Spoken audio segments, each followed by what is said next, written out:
Welcome to Human School. I'm your host, Dr. Patil Armenian. After 4 years of college, 4 years of medical school, 4 years of residency, and 2 years of fellowship, I thought I was done. I did my time, got my degrees, and now I was just gonna live life. Well, think again. Some of my greatest schooling has come after my formal education was complete, and it keeps on coming. Join me at Human School, where we can learn together. I'm an emergency physician and medical toxicologist working at a large teaching hospital in California. I'm also a mom, wife, sister, daughter, and friend. Whether you work in healthcare or not, you too lead a busy life. Together, let's work on how we can thrive in all of our real world roles. On this podcast, we'll dig deep into what it means to constantly learn and evolve, to be human. Every other week, I'll share some of my personal stories, interview inspiring people, and offer tools to help you learn more about yourself. Being on the front lines in the ER, you learn a lot about life and death. And though my philosophies were born in a busy emergency room, they can apply to anyone trying to live a joyful life here on Earth. Please listen, share, and subscribe to this podcast, available on Apple Podcasts, Spotify, or wherever you get your podcasts. Follow me on Instagram at Human School Podcast, and feel free to let me know what topics or guests you want to hear about. And if you like the podcast, don't forget to rate and review it. Hi, everyone, and welcome to Human School. I'm going to do a solo episode today where I'm going to talk about digging into the story. Now, it's very easy to see a piece of news or a publication and just take the information at face value. What becomes really interesting is when you go back to the stories that led to discoveries or finding new things. I've read so many nonfiction books and autobiographies, but nothing compares to when you come across an event yourself. And through that event, your investigation leads to bigger things in your own life and in the lives of others. We do the same things over and over and over again, the same way, so that if something is off or it doesn't add up, it sticks out. In my line of work, we talk to patients methodically, examine them methodically, and when someone presents a patient to me, or if I am talking about a patient to someone else, we say things in the same format every time. That may lead to some people to think that what we do as doctors is the same protocol every time for every specific complaint. And I would challenge you to see that protocols and the order in which you do things frees a part of your brain up to think more. It's a cognitive clearance. How many things can you hold in your brain at a given time? It's probably not as many as you think. So you do things the same way every time. And once in a while, an unusual part of the story or of the person's physical exam or test results will come up, and you will have the cognitive space to notice them. If you're frazzled and doing things without a clear order and organization, you will miss things. Being methodical in what you do helps you to notice things faster and make fast decisions. We talk about fast decision making in episode 9. This is a great skill and necessary if you work in an emergency department like myself. But sometimes the opposite is also needed, that being the ability to dig into a case. What is hard is learning the balance. We don't have time to dig deeply into every patient scenario, but sometimes it has to be done. When do you do that, and in what setting? Aside from working in the ER, the other half of my job is that I'm a medical toxicologist, which means I take care of people who are in the hospital with poisonings, overdoses, and envenomations. It's typically in this role that I have the time to slow down and really get to the bottom of things. In fact, it's one of my favorite parts of the job, the only time I can really be a detective. Never take anything at face value.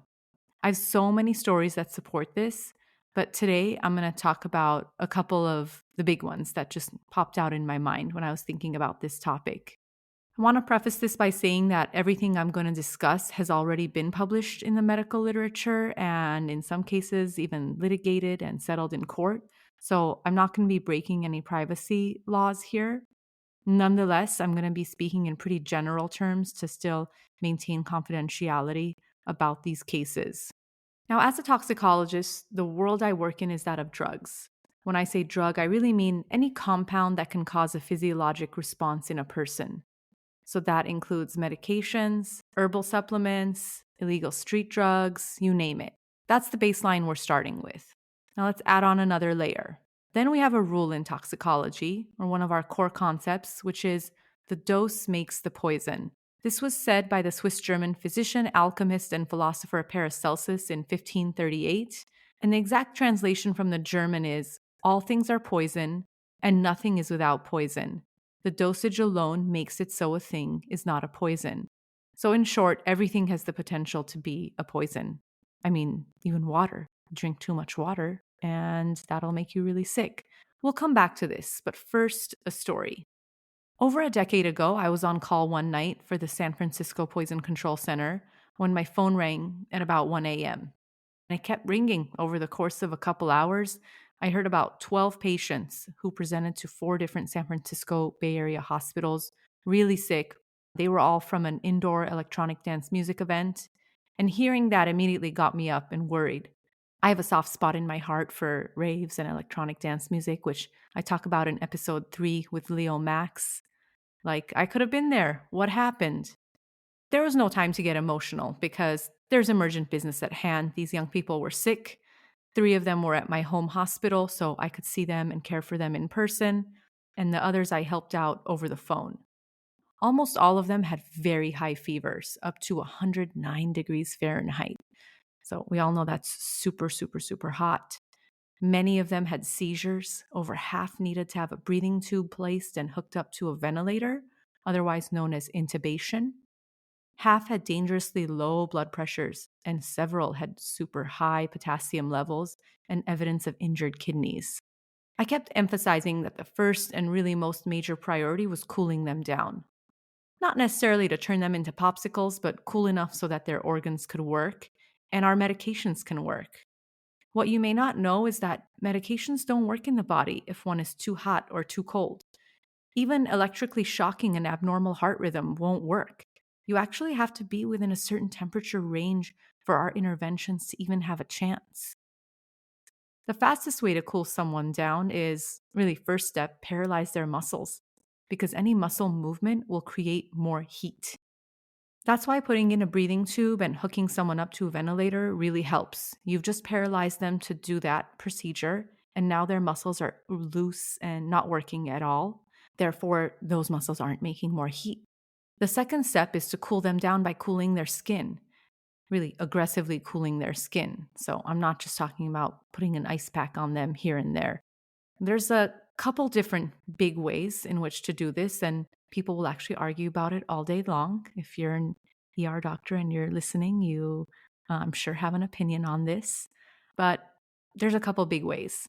Now, in the field, that is, if you're at an event and this happens, or you're the medic working at a scene, or you're just at a concert or something.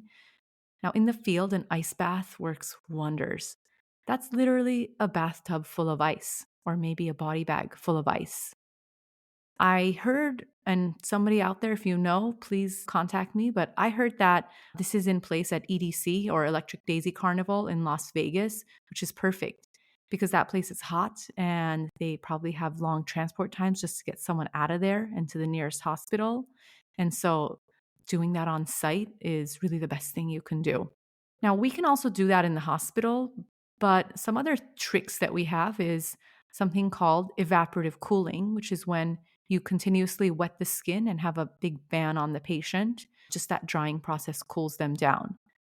Like, you know, when you sweat and then a breeze hits you and then you freeze, like this morning when I walked out of hot yoga drenched in sweat, then I kind of froze into a popsicle because of the wind. That's evaporative cooling. Remember, sweat helps cool you down. That's why you sweat. We're just recreating that in a much more dramatic way. We spent all night stabilizing all the patients, and some unfortunately had irreversible injuries. 2 died, another 4 had long lasting problems, and the other 6 walked away unscathed. The first night, it was all about stabilizing everyone. Once you get through that initial phase, there isn't so much to do, but to really just support them as much as you can until they get through whatever caused this. And then the next step is to figure out, well, what caused this? Why did all these young people get so sick? I was called because there was a story that maybe they had taken drugs of some sort. Maybe they'd taken ecstasy. Maybe they'd taken another party drug. That's why I was involved as a toxicologist. But in the beginning, you don't really need to know exactly what they had taken. All you need to know is they have really high fevers, there's these other things going on, and we need to get them out of it. I remember in the news the next day, every single news outlet in San Francisco was reporting on this, and all the headlines were young people injured at electronic dance music event due to tainted drugs. Everywhere. It was like tainted drugs, tainted drugs. And I was rounding on all of them the next day, and I kept thinking, why are they saying tainted drugs? How do they know? I don't even know. I don't even know exactly what they did. Why would they say that? Do they know something I don't know? And then I realized, no, they don't know anything I don't know. I'm the one who's actually going to find out the answer. So it really started off as just thinking, okay, well, let's try to get to the bottom of this because this is a lot of young people who are sick, super sick, and we need to know what happened and we need to get the right answer so that we can also let their families know. We had blood from a few of the patients. We had also contacted the local police department that was covering that event venue. And we said, did you guys hear anything on the scene? Did you confiscate anything? And they said, oh yeah, we confiscated a bunch of pills. So we said, okay, can you please give some to us at our lab? Because where I was in San Francisco, we have very big toxicology lab that can do a lot of really high-end testing. So we got some pills from the police department and we had all this blood to analyze. My colleagues in the lab, the biochemists that worked there, they did some really awesome high-end testing. And by the next afternoon, we've got results. We're getting results. What was interesting was that everybody's blood that we tested was actually not necessarily tainted with anything because there was only one drug. There was only one thing. And just so you know, the type of testing that we do, we look for over 5,000 different things. And we can also look for things we weren't even looking for that weren't even on the list of 5,000. So it's as good as you can get. And so there was one thing. That one thing was MDMA, or methylene dioxymethamphetamine, otherwise known as ecstasy, Molly. And that's really what it was. It was MDMA. It was not tainted. It was actually pure MDMA. We didn't find anything else. And then the pill that we had was also pure MDMA. One pill had over double the normal amount. It had 250 milligrams of MDMA, which is a large amount. Now, in the land of pills, especially, any pill that someone buys that they think it's Molly or MDMA, what you see a lot is a lot of contaminants. A lot of pills will have some amount of MDMA, if at all, and then various amounts of other things. It's very rare to find a pill on the street that is pure MDMA. And this is the problem, right? So people are used to this. They're used to the concept that, it might contain a small amount of MDMA and then some other stuff. So maybe somebody takes 2 pills at a time to get the amount of MDMA that they want for their high. So I'm trying to get across that it's super rare to get a pill that's so pure. So then imagine if somebody's used to being like, oh, well, I take 2 and then I party, I have a good time, and that's the dose that works for me.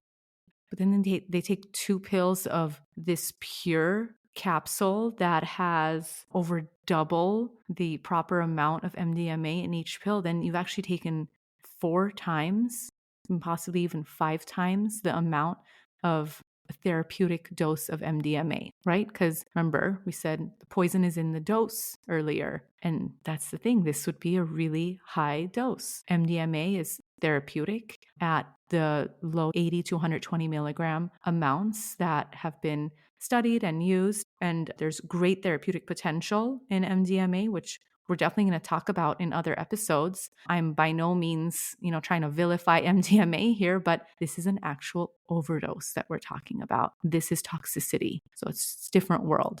That was really interesting. So the blood showed MDMA, really high amounts. That pill, the one pill that we could analyze, really high amounts. And then we actually had, I'm going to say, a really bad experience with that local law enforcement agency. They were reporting our unconfirmed findings to media prior to us giving the okay, because we're really meticulous and we really needed to confirm these. So we actually gave the rest of the pills all back to them. We said, we're not going to be involved because you are talking about results that are unconfirmed. We need to confirm things if you're going to report them out. That actually put a little bit of a bad taste in my mouth regarding how law enforcement was dealing with that. And later on in this episode, we'll get to the good experience that I then had with law enforcement regarding some other cases.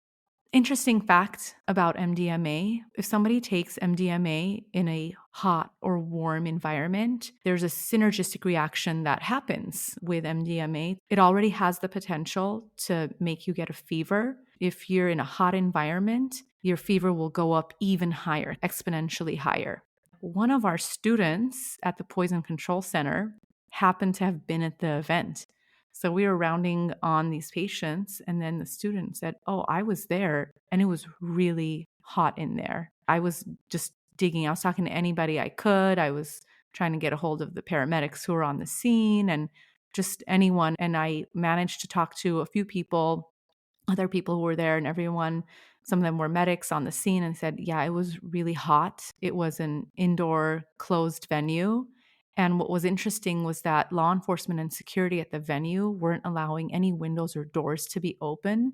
So there was just no ventilation, and it was just getting hotter and hotter in there. So that was a really key piece of information. And that also really happened just by digging into the case, understanding how could so many people get so sick? That's not common. And it was really because it was so hot in there. Then they got, sicker and hotter from really overboard amounts of MDMA. So again, the poison is in the dose. I mean, this was just an unfortunate case of multiple people overdosing with probably pills that contain too much of the compound. This was one of the first examples of a case or a group of cases where I really dug into it because I really wanted to know what happened. And I felt so not insulted, but I just felt it rubbed me the wrong way that it was being reported out to the world as these were tainted drugs. So I wanted to know, was that real? And then how can we get the right information out there? Once we knew that it wasn't tainted, it was a pure drug and just a very high amount of it, we did get that information out to the families and to the public as much as we could. I contacted some of the main news outlets, but I'm not sure I don't think the reporting ever really changed. Let's flash forward to another story.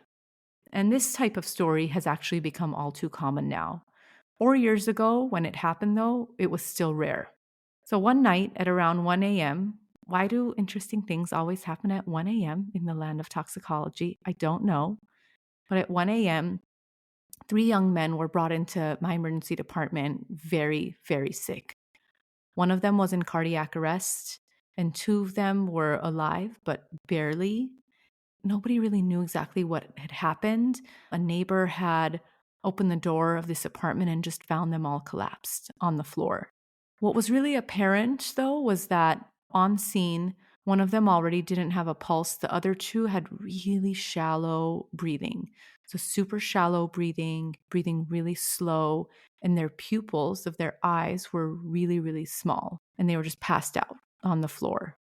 Now, what I'm describing to you right now is opioid toxicity. Opioids are the class of medications or drugs that affect the opioid receptors in your brain. And this includes, for example, heroin, morphine, codeine, all those more common drugs and medications that we know of. One of the patients was kind of waking up enough for us to get a little bit of a story.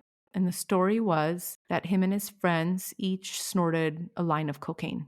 The next thing you know, they're just passed out and this is happening. it was someone's birthday and they were celebrating. And these weren't chronic drug users, they were just trying to have a good time. Now, EMS on the scene, those are our paramedics, they immediately recognized the signs of opioid toxicity. So they had already given the antidote called naloxone or Narcan on the scene. That had helped a little bit, but of course, one of them was in cardiac arrest. So Narcan doesn't work if your heart has already stopped beating and you're getting CPR. For those of you out there, that's kind of unfortunately a key thing. It really works right before that phase. So let's say if your breathing is slow, but your heart is still beating enough to feel a pulse, there's hope for the Narcan to work. The one who's really sick, he's intubated on a ventilator on life support. And then the other two kept falling asleep again, kind of passing out and not breathing great again, to the point where they kept having to get more and more Narcan. At that point, I was involved in the case and they were getting so much Narcan that I did something that at that time was exceptionally rare, which was to start a drip of Narcan. So that's where someone has an IV in and the Narcan is just continuously dripping into their veins. We're not even giving them a chance to stop breathing again. The Narcan is just continuously dripping in. Two of the patients needed that, and they actually needed to be on those drips for almost a day. And this made no sense. Now, what the Narcan drips were helpful for was that they were awake enough to be able to talk and to give a story. The next morning, I'm there with my team and I have resident doctors with me. What was really interesting was that their families were in there with them. They had so many family members there. These were clearly people that were just like loved, and it was great because oftentimes you don't see a lot of family members maybe in the hospital, at least not in my hospital, but each of them had like 4 or 5 family members there. I just kind of started talking because none of this was making sense and we didn't know what was going on. All we knew was that whatever this is was not cocaine, right? This does not sound like cocaine toxicity. But they kept insisting. They were like, no, it was white powder.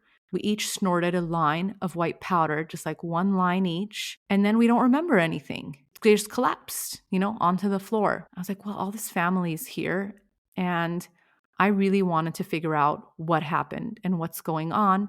And then also kind of getting scared, thinking, well, if you guys thought you were doing cocaine and then you end up here with what's clearly a very severe opioid toxicity, who else is out there trying to use this cocaine? There's going to be other people who are going to get this so-called white powder and they're going to get sick. And what if like nobody's there? What if they just like die on their own? What if they can't get help? So I was getting a little bit nervous. And so I do the thing where I just pull up a chair and I'm like, all right, everybody, let's get every detail we can. And this is with the family members, the patients, they were kind of side by side in a room. And I was like, okay, do you remember, how this was sold to you? What did the dealer say, And they were like, oh, he said, oh, I got some new stuff. And then I was like, well, did he say it was cocaine? And he was like, yeah, he said it was cocaine and that some people call it China white, but that it was cocaine. And let me tell you, as a toxicology nerd, I know what China white refers to. Now, China white refers to an outbreak of fentanyl analog poisoning in the early 80s in California. Actually, the term designer drug, everybody kind of thinks, oh, designer drug as a term came from MDMA or ecstasy or like the party drugs. Actually, the first time designer drug was used was with the China white outbreak. Now, what they found in this outbreak was that there were a lot of long-term heroin users in California that were dying. And these are people that know their dose. They know how to take their heroin. These aren't the people that were necessarily going to be dying of a random opioid overdose. And back then, it was just heroin that we had to worry about. China white turned out to, of course, not be heroin. So these people were, unbeknownst to them, injecting themselves with fentanyl analogs, such as acetylfentanyl. But there are a few fentanyl analogs identified. And what an analog means is it's a compound that looks similar to another compound that's more familiar to us. Fentanyl is an opioid medication that is extensively used in the hospital setting and in the treatment of cancer pain, and is actually very rarely even available as a prescription. Fentanyl as a prescription is only available as a patch or as a lollipop, and those are mostly for cancer patients, for end-stage cancer patients. Fentanyl is not absorbed really easily through the stomach, and so that's why pharmaceutical companies have not made fentanyl into pills. Fentanyl pills wouldn't really be a good money-making thing for pharmaceutical companies because so much of the drug would be lost because you only would absorb maybe a third or less than a third of it. So that doesn't really make sense for a pharmaceutical company to make something into a pill because they're like, well, we're going to lose like 70% of the drug. Why would we do that? Long story short, it's really hard to get pharmaceutical, prescription fentanyl as anybody outside of the hospital setting. Now, in the hospital setting, we use it for, really severe pain due to broken bones or maybe just something, really, really painful, but it's really limited and in the hospital setting where someone's being watched really closely. Back to the matter at hand. So I heard the phrase China White uttered, and then I asked the patient, I said, well, did you Google that? Because that's not cocaine. And he was like, no, I just assumed it was like a new cocaine. And I was like, China White refers to fentanyl analogs. That made sense. I'm like, well, because you presented with an opioid toxicity, and that is a really strong opioid. That was a tiny bit of information, number one. And then the other bit was I started talking to like the moms that were there, the patient's moms and other family members. And I said, you guys heard like anything else, anything you can give me? And one of the moms said, well, I heard someone else died last night. I was like, who, what, when, where, why? Tell me everything. And she didn't know anything. She said, I just heard someone else died last night. So far, one of our patients, the sickest one, he wasn't dead yet. So then I was like, well, who are you referring to that died? All right, so now we walk away. I'm with my residents, and one of them's been on the podcast, Dr. Whitney Johnson. I was like, all right, guys, let's list every coroner's office in our region, and we're going to call every single one. Let's break up the list. We're going to call every single one and ask if anyone came in dead last night. I've never done anything like this before, but I was like, I need to know. I need to know what's out there. I was really worried that more people were going to get sick. So I was like, okay, let's start making some phone calls. I was like, just leave my cell phone number. Anytime you call, leave my cell phone number, and then let's see if any of the coroners call back. Because we're in an area with a few different counties. So we had like 4 or 5 different counties. At the same time, we were FedExing all of their blood specimens from our hospital to the hospital in San Francisco that I still work with, that I referenced in my past story. They're amazing. And I was like, let's send them the blood so we could figure out what happened to these guys. A few hours later, my phone rings, and I was like, oh, maybe it's one of the coroners.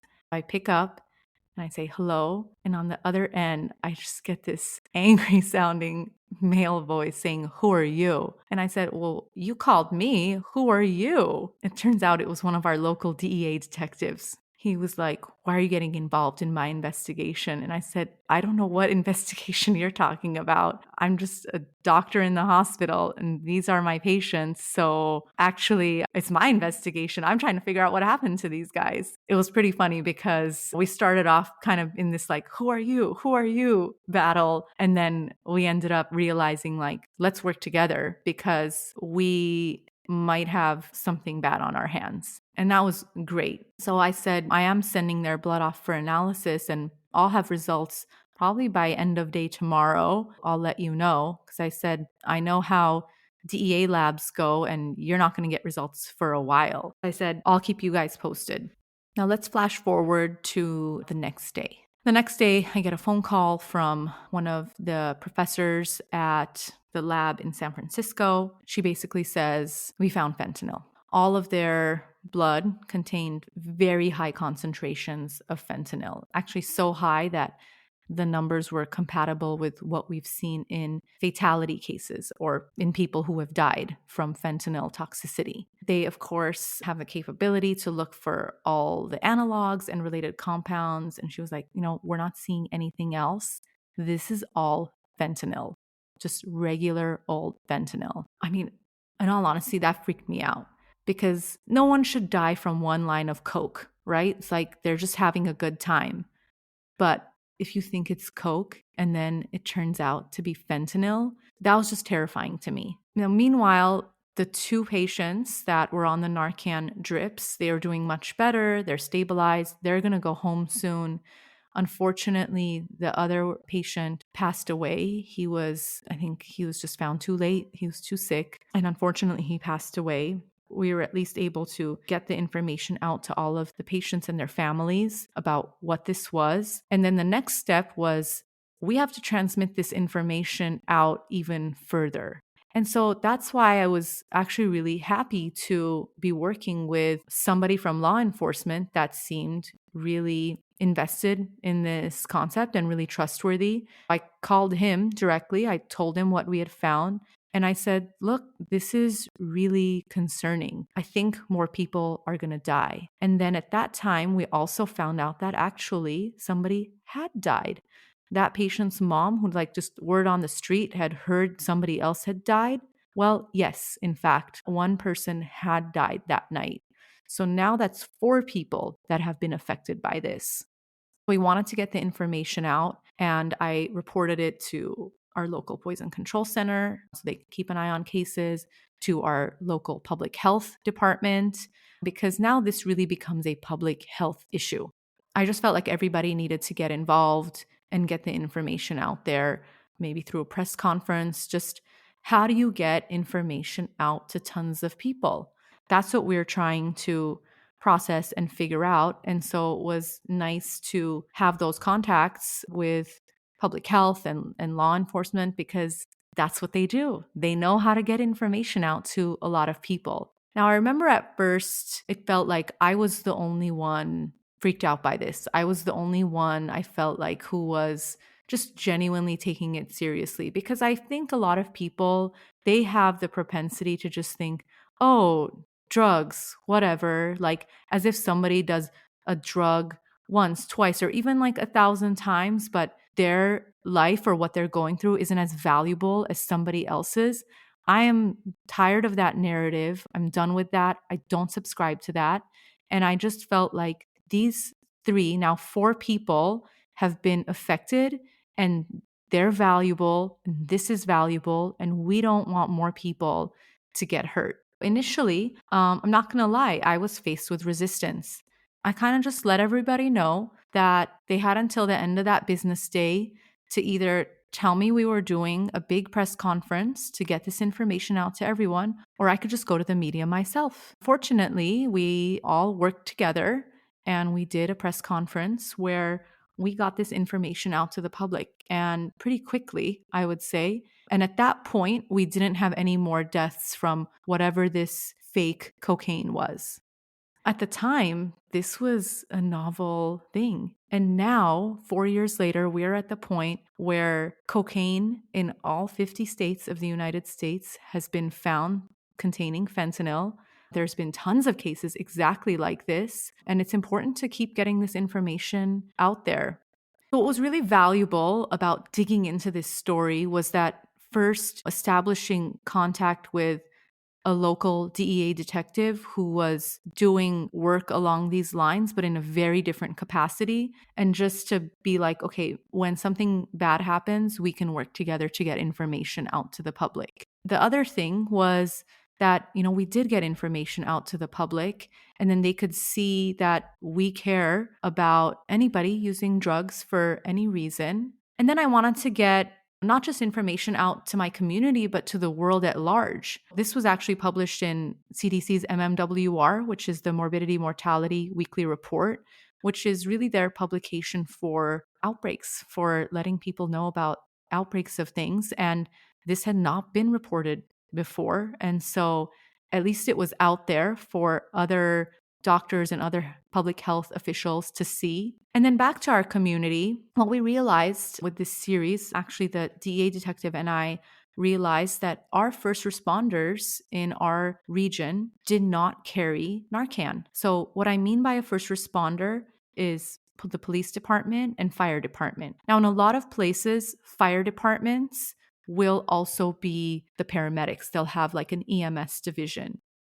So they will probably already have Narcan because the paramedics are kind of folded into them. Where I live and work, EMS, which is the paramedics, and fire are separate. Because our fire department does not have that pre-hospital medical branch, they didn't carry Narcan. And so what we did was, and really I'm going to credit him for this, is just pushed until all of our local first responders started to carry Narcan. So that's huge. And that's been huge because let me tell you, this was just the start. This was just the start of this awful fentanyl epidemic that we're seeing. This was at least the start in our region. I know, this was 2019 or was it 2020? I'm forgetting now. I think it was 2019, maybe 5 years ago. And this was just the start for us. I know other places probably even saw it before us, but I think what was important was that we took this as the initiative to work with our local jurisdictions to get first responder Narcan. It's been used so much now. And every time I see a cop that's given Narcan, I say, good job. Just last night, I was in the ER. I was seeing a poisoned patient who the cops and paramedics both had given really large amounts of Narcan to. I saw the cop and I said, "Oh, was some of that your Narcan?" He was like, "Yeah, I gave 4 milligrams." And I was like, "Good job. I think you really helped him." So that's really important for first responders to have the ability to have Narcan, and then also for Narcan to be available for free or at very low cost for anybody who wants it in the public. This investigation led to so many other things, and it really led to cross collaboration between groups and to even the community understanding that we care about them. Just because somebody overdoses on fentanyl or anything else does not make you any less of a person.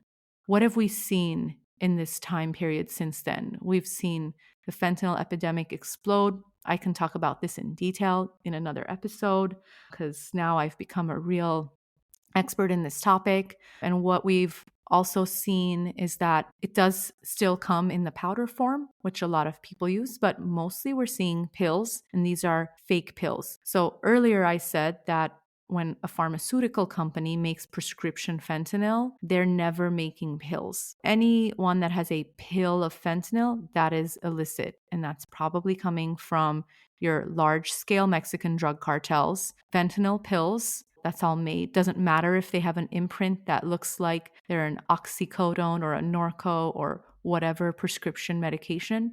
That's fake. They're using pill presses to make fake pills.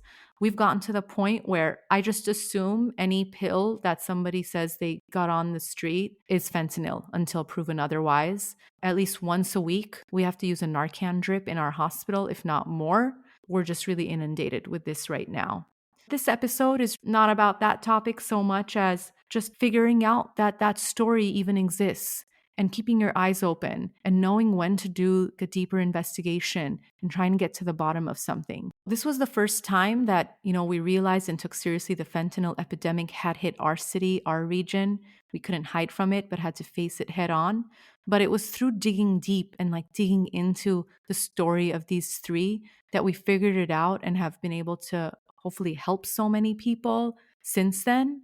And just know that sometimes don't take things at face value. For example, just because they thought it was cocaine, obviously we know it's not, but then what more is happening in the story? So sometimes you got to investigate and dig deep because others might get hurt. I just wanted to kind of get into these two stories where I got over my lack of sleep, being called at 1 a.m. each time, and just stayed up the next day and really figured out what truly happened to these people. These are all young people who didn't deserve to get hurt in any way. You just want to protect them and help people live their best lives. Hopefully this will open up some more conversations, and I got a lot more stories where this came from. So if you want more stories like this, please let me know. And thank you so much for listening, and see you next time. Please like, subscribe, share, and download the podcast. And again, you can find us at Human School Podcast on Instagram. I'd like to thank Dr. Zac Efron for the theme music. And I'd just like to make a general disclaimer that any of the institutions I work for, including Community Regional Medical Center, UCSF Fresno, and American Ambulance, have nothing to do with any of my thoughts or opinions, and so we'll kindly leave them out of this. Thanks, everyone. See you next time.